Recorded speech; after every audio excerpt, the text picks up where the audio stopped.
جناب حضرت ام البنین سے منسوب یعنی ان سے توسل کے مختلف طریقے اور ختم سے کیا مراد ہے کہ کسی ایک ذکر کو یا کسی ایک ورد کو خاص مقدار میں، خاص ایام میں اور خاص روش کے ساتھ ایک سیٹ کی صورت میں انجام دیا جائے تو کہا جاتا ہے کہ یہ ختم ہے۔ اب یہ ختم جو ہے وہ ایک دن میں بھی ہو سکتا ہے، مثال کے طور پہ کہا جائے کہ جی 100 تسبیحوں کا ایک ختم، اور عموماً یہ لفظ آیا ہے ہمارے ہاں کہاں سے؟ عربی سے، فارسی میں، اور فارسی سے اردو میں۔ ختم اور اس کی جمع ہے ختوم۔ ختم کے ایک معنی جو ہیں وہ مہر بھی ہے، لیکن ایک معنی یہ بھی ہے کہ خاص مقدار میں، خاص تعداد میں، خاص عمل کیا جائے۔ اب یہ ذہن میں رہے کہ بعض اعمال کے ساتھ آپ دیکھیں گے کہ یہ نقل ہوئے روایت میں، اور بعض اعمال کے ساتھ لکھا ہوتا ہے کہ یہ مجرب ہے، مجرب یعنی ان کا تجربہ کیا گیا ہے، اور بعض اعمال کے ساتھ لکھا ہوتا ہے کہ یہ روایتوں میں نقل ہوئے معصوم سے اور مجرب ہیں۔ مجرب ہیں سے کیا مراد؟ عام طور پہ آپ نے سنا ہوگا کہ یہ عمل مجرب ہے، یعنی اس کا بہت دفعہ تجربہ کیا گیا ہے، کہ ساتھ میں ایک اور جملہ بھی ہمارے کہا جاتا ہے کہ یہ عمل ایسا ہے تیر پہ ہدف، کہ جس طرح سے ایک تیر اپنے ٹارگیٹ پہ پہنچتا ہے، بالکل اسی طرح سے اس دعا کے ذریعے سے وہ کچھ حاصل ہو جاتا ہے کہ جس کی خواہش ہوتی ہے۔ اب جناب حضرت ام البنین سے توسل کے جو بعض طریقے علماء نے بیان کیے، کہ جن میں سے ایک طریقہ تو خود ہم بعض دفعہ بیان کرتے ہیں، کہ ہمارے استاد، تاکہ ان کا نام بھی رہے، ان کا ذکر بھی ہو جائے، بہت ہی محبت کرتے تھے، بہت ہی متقی افراد میں سے تھے، اور ان کا نام تھا آیت اللہ حرم پناہی خداوند تبارک و تعالی ان کے اور تمام علماء اہل بیت علیہم الصلوۃ والسلام کے درجات کو بلند سے بلند فرمائے۔ ان کے درجات کی بلندی کے لیے بر محمد وآل محمد صلوات۔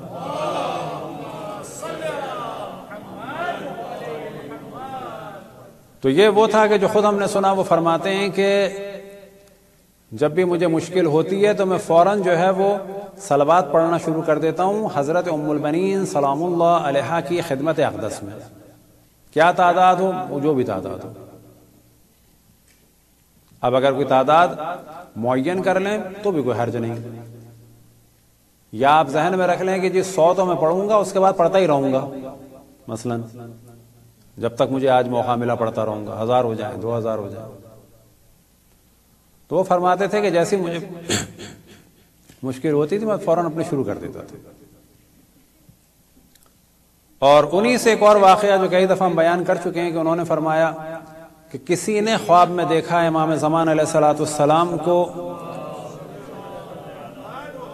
اور آپ کچھ محزون ہیں، غم کی سی کیفیت ہے، اور ارشاد فرما رہے ہیں انہی سے کہ جنہوں نے خواب میں دیکھا کہ لوگ جمکران آتے ہیں، اپنے لیے دعائیں مانگتے ہیں، میرے ظہور کے لیے دعائیں نہیں مانگتے، نہ کہ سب نہیں مانگتے، یعنی اکثریت آپ کو اپنی فکر ہے۔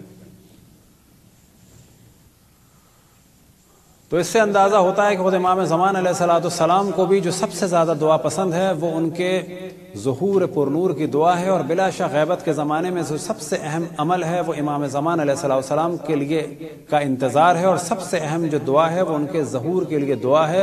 خداوند تبارک و تعالیٰ ان کے ظہور میں تعجیل فرمائیں بر محمد وآل محمد صلوات۔ اللہم صل علی محمد وآل محمد وعجل فرجہم۔ جب انہوں نے واقعہ سنایا تو میں نے کچھ مسکرا کے اور ہنس کے ان سے کہا کہ اب ذرا یہ بھی بتائیے کہ خواب میں کس نے دیکھا تھا، یہ آپ تھے کیا؟ تو اس کے بعد وہ خاموش ہو گئے، اور ہم نے بھی زیادہ اصرار نہیں کیا۔ تو امکان یہی تھا کہ شاید انہوں نے ہی یہ خواب دیکھا تھا، اور پھر دعا ہے کہ خداوند تبارک و تعالیٰ تمام علماء کرام مراجع الزام اور تمام خدمت گزاران مذہب حق اہل بیت علیہم السلام کے درجات کو بلند سے بلند فرمائے۔ تو یہ تو ایک روش تھی توسل کی اور مشکل کو حل کرنے کی، حضرت آیت اللہ حرم پناہی نے جو خود نقل کیا اور خود ہم سے ہی نقل کیا، اور اس کے علاوہ علماء نے اور مجرب طریقے بیان کیے ہیں۔ اب جو مجرب طریقے ہیں یہ ایسے ہیں کہ خود آپ اور ہم بھی کر سکتے ہیں۔ کیا مراد؟ کہ ایک چیز شرعاً جائز ہے، وہ چیز شرعاً جائز کیا ہے؟ بلکہ اچھی ہے، مستحب ہے، وہ کیا ہے کہ کار خیر کو انجام دینا کسی بھی بزرگ کے لیے. حتیٰ ائمہ علیہ السلام کی زیارت کے آداب میں سے جو ایک ادب ہے جو عام طور پہ ہمارے یہاں سمجھا جاتا ہے کہ بہتر نہیں ہے، وہ یہ ہے کہ ان کی ذریعہ اقدس کے سامنے بیٹھ کر قرآن کی تلاوت کی جائے اور ان کو ہدیہ کیا جائے. عام طور پہ لوگ کہتے ہیں انہیں کیا ضرورت ہے، ہاں انہیں تو کوئی ضرورت نہیں ہے، انہیں تو صلوات کی بھی ضرورت نہیں ہے، پھر کیا کریں؟ ان اللہ وملائکتہ یصلون علی النبی یا ایھا الذین آمنوا صلوا علیہ وسلموا تسلیما. اللہ سبحانہ و تعالیٰ اور ملائکہ صلوات بھیج رہے ہیں، پھر بھی کیا کہا گیا؟ یا ایھا الذین آمنوا صلوا علیہ وسلموا تسلیما. وجہ کیا ہے کہ ہم بھی اس کار خیر میں داخل ہو جائیں. مراد یہ نہیں ہوتی کہ اللہ سبحانہ و تعالیٰ تو صلوات بھیج رہا ہے تو ہمیں کیا ضرورت ہے، ان کے تو گناہ نہیں ہیں تو ہمیں کیا ضرورت ہے، ان کے درجات بہت بلند ہیں تو ہمیں کیا ضرورت ہے. نا، یہ ہماری جانب سے ایک اظہار محبت ہے، اور اس اظہار محبت میں جو بہترین چیز ان کی خدمت میں پیش کی جا سکتی ہے وہ کیا ہے؟ کلام اللہ مجید کی تلاوت کر کے ان کی بارگاہ اقدس میں پیش کرنا. فاتحہ میں کیا ہوتا ہے؟ جب سورہ فاتحہ پڑھی جاتی ہے، اب عام طور پہ جب فاتحہ اور نظر کو ہمارے الگ کر دیا گیا ہے، لیکن اگر پریکٹیکلی دیکھا جائے کوئی فرق ہے؟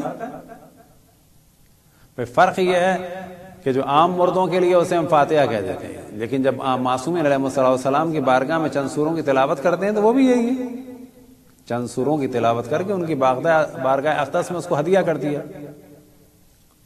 جب چند سوروں کی تلاوت ہو سکتی ہے اور عام طور پہ ہم کرتے رہتے ہیں، تو پورے قرآن کی تلاوت بطور اولا بہتر ہے. اب فرض کریں کوئی کسی کی حاجت ہے اور وہ کہے کہ جی یہ میری اگر حاجت پوری ہوئی تو میں 14 قرآن پڑھوں گا 14 معصومین کی بارگاہ میں، اور جب بار بار لوگوں کی حاجات اس سے پوری ہوں گی تو کہا جائے گا کہ اس عمل کا تجربہ کیا جا چکا ہے، یہ عمل مجرب ہے. تو آیا ضرورت ہے اس چیز میں کہ کہیں یہ روایت ہو کہ 14 قرآن پڑھے جائیں؟ کہا جائے گا نا ایک آیت ہو یا ایک قرآن ہو، اچھا آدھا قرآن وہ بھی اچھا ہے، ایک سورہ ہو وہ بھی اچھا ہے. تو ایک روش کہ جب بھی کوئی مشکل پیش آئے تو منت مانی جائے کہ یا اللہ اگر یہ میری مشکل حل ہو گئی تو مجھ پر لازم ہے کہ میں حضرت ام البنین سلام اللہ علیہا کی بارگاہ اقدس میں ایک قرآن کی تلاوت کر کر ان کی بارگاہ میں پیش کروں گا. یہ نظر ہو گئی، اور جب یہ کام ہو جائے گا تو پھر ہمیں ایک قرآن کی تلاوت کرنی ہے. ایک روش کیا ہو سکتی ہے کہ جیسے ہی مشکل نظر آئی تو ساتھ ہی توسل کیا اور قرآن کی تلاوت شروع کر دی. یا مثال کے طور پہ کسی نے کہا کہ میں ایک سپارہ، یا کسی نے سوچا کہ مثال کے طور پر 100 دفعہ سورہ حمد، حق ہے اسے کہ میری جانب سے 100 دفعہ سورہ حمد پڑھوں گا. اگر کام ہو گیا تو بات ہو. ایک طریقہ یہ ہے کہ نہیں بس میں نے پڑھنا شروع کر دیا ہے، پڑھتا رہوں گا جب تک میری مشکل حل نہیں ہوگی. اب وہ پورا قرآن پڑھا، مشکل حل ہو گئی، ممکن ہے آدھا قرآن میں مشکل حل ہو گئی. اس کے ذہن میں کیا تھا؟ میں آپ کی بیوی آپ کی خدمت میں یہ پڑھ کے آپ کو ہدیہ کرتا رہوں گا، خداوند تبارک و تعالیٰ کی بارگاہ میں میری شفاعت فرمائیں. اسی طرح سے ہے کہ 14 معصومین علیہ السلام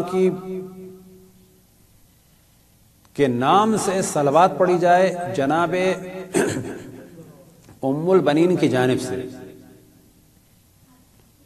اور وہ کیا طریقہ ہوگا؟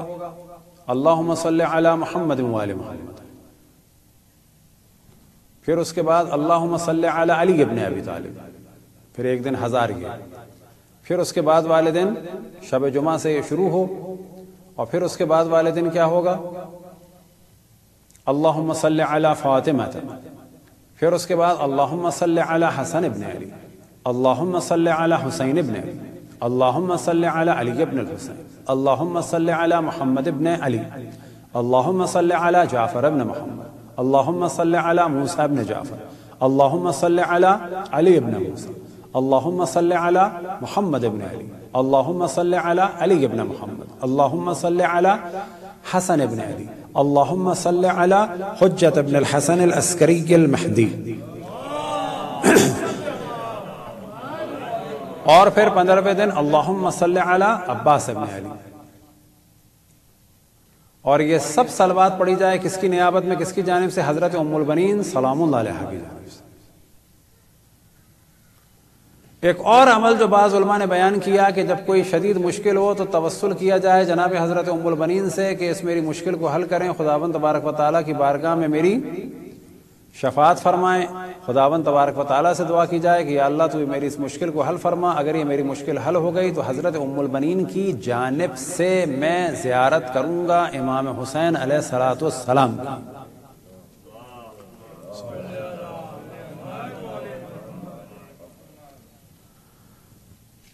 تو اب جو بیان ہوا آپ کے سامنے کہ جو عشق تھا حضرت ام البنین کو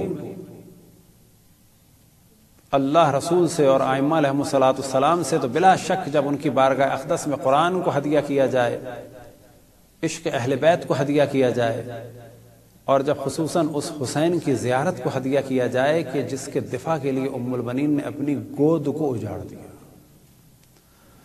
تو بلا شک حضرت ام البنین کی خوشنودی کے لیے اس سے بہتر کوئی چیز نہیں ہو سکتی.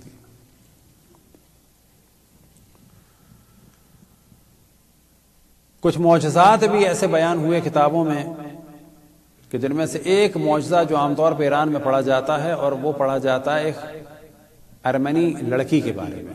عام طور پہ کہا جاتا ہے دختر ارمنی. جب ایران میں کہا جاتا ہے ارمنی، تو ارمنی سے مراد آرمینیا کے وہ کرسچنز ہیں کہ جن کو خلیفۃ المسلمین، کون سے خلفاء؟ عثمانی خلفاؤں نے لاکھوں کی تعداد میں قتل کیا تھا. قطعاً یہ کوئی اسلامی اعتبار سے خوشی کی بات نہیں ہے، قطعاً نہیں. تو ایران میں جب کہا جاتا ہے ارمنی، تو اس سے مراد ہوتی ہے کرسچنز. جب بھی ارمنی کہا جاتا ہے، ان کی لینگویج بھی اب تک چل رہی ہے، تو وہ مراد ہوتے ہیں وہ آرمینیا کے کرسچنز. تو ایک واقعہ ہے ارمنی لڑکی کا کہ وہ اپاہج ہو گئی تھی، بالکل ہی بستر پہ پڑی ہوئی تھی اور بالکل بے حس حرکت، جیسے کہا جائے کہ اسپائنل کارڈ وغیرہ کا پرابلم ہے، اس قسم کا پرابلم، تو بالکل بیکار ہو گئی تھی. اور علاج کرا کرا کے ان کے حالات بہت خراب ہو چکے تھے. اور باپ جو ہے وہ تہران میں ٹیکسی چلاتا تھا. اور ایک دن وہ کہتا ہے کہ جب میں آیا تو میری بیوی جو ہے وہ بہت گھر میں داخل ہوئی، بہت رو رہی تھی. میں نے کہا کیا ہوا؟ کہنے لگی وہ پڑوسیوں نے مجھے بلایا تھا کہ سفرہ ہے ام البنین کا. اب یہ بھی ذہن میں رکھیں کہ ہمارے یہاں بڑے آرام سے کہہ دیا جاتا ہے کہ جی یہ مثال کے طور پر مہندی جو ہے وہ تو ہندوؤں کی رسم ہے، تو ہم اسے بارہا کہہ چکے ہیں کہ مہندی جو ہے حضرت قاسم کا عقد ہوا یا نہیں ہوا، اس پہ ڈسکس کیا جا سکتا ہے. لیکن مہندی چاہے وہ خواہش کی صورت میں ہو، چاہے ایک جوان کی موت کی علامت کی صورت میں ہو، کہ جس طرح ہمارے معاشرے میں جوان لڑکے کی اگر موت ہو جائے تو اس پہ صحرا ڈالا جاتا ہے، تو مراد یہ نہیں ہے اس کی شادی ہو چکی ہو، منگنی ہو چکی ہو، بلکہ ایک علامت کے طور پر. تو یہ ذہن میں رکھیں کہ مہندی کی جو رسم ہے وہ ایران سے اور عراق سے ہمارے یہاں آئی ہے، نہ کہ ہندوؤں سے آئی ہے.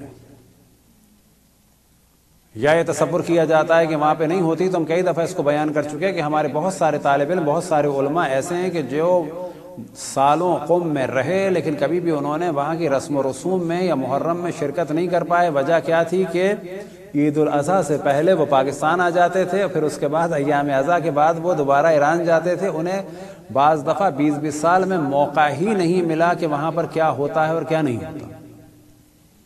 تو مہندی کی جو رسم ہے در حقیقت وہاں سے آئی ہے. اسی طریقے سے ایک اور چیز ہے کہ معصومین علیہم السلام کا خصوصاً اور باقی مقدس ہستیوں کے نام سے وہاں پر کھانا کھلایا جاتا ہے، اور اس کھانے کو کہا جاتا ہے دسترخوان. اب وہاں پر دسترخوان نہیں کہا جاتا، وہاں پر کہا جاتا ہے سفرہ. مثال کے طور پہ کہا جاتا ہے سفرہ جناب رقیہ.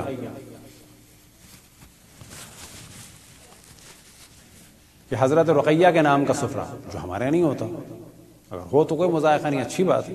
جس طریقے سے اہل بیت علیہ السلام کا نام زیادہ سے زیادہ معاشرے میں استعمال ہو، زیادہ سے زیادہ لوگوں سے توسل کریں، اتنا بہتر ہے۔ تو وہاں پر ایران میں ایک جو مشہور سفرہ ہے وہ ہے سفرہ ام البنین، کہ جس میں حضرت ام البنین سے اور خصوصاً حضرت عباس علیہ السلام سے توسل کیا جاتا ہے، ان کو ان کی والدہ کا واسطہ دیا جاتا ہے، خود مولا امیر المومنین سے توسل کیا جاتا ہے، شہداء کربلا سے توسل کیا جاتا ہے، اور خصوصاً حضرت ام البنین سے توسل کیا جاتا ہے، اور ایک خاص جو ہے وہ ایک رونق ہوتی ہے، خاص جو ہے وہ اہتمام کیا جاتا ہے۔ اور آپ کو تعجب ہوگا کہ پاکستان میں بھی جو امام حسن علیہ السلام کے دسترخوان میں سب چیزیں رکھی ہوتی ہیں، یہ بھی انڈیا کی چیز نہیں ہے یا پاکستان کی چیز نہیں ہے، یہ بھی در حقیقت ایران سے آئی ہے۔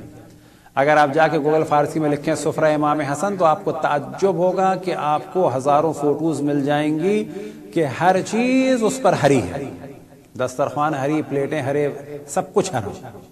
وجہ کیا ہے؟ آیا اس میں کوئی قباحت ہے، کوئی برائی ہے؟ اگر ہم اس طریقے سے چلیں گے تدریجاً ہم وہابیت کے مزاج میں چلے جائیں گے کہ یہ چیز بیان نہیں ہوئی۔ کس نے کہا کہ جو چیز بیان ہوگی وہ فقط حلال ہے؟ ہر چیز حلال ہے، حرام کے لیے دلیل چاہیے، نہ کہ حلال کے لیے دلیل چاہیے۔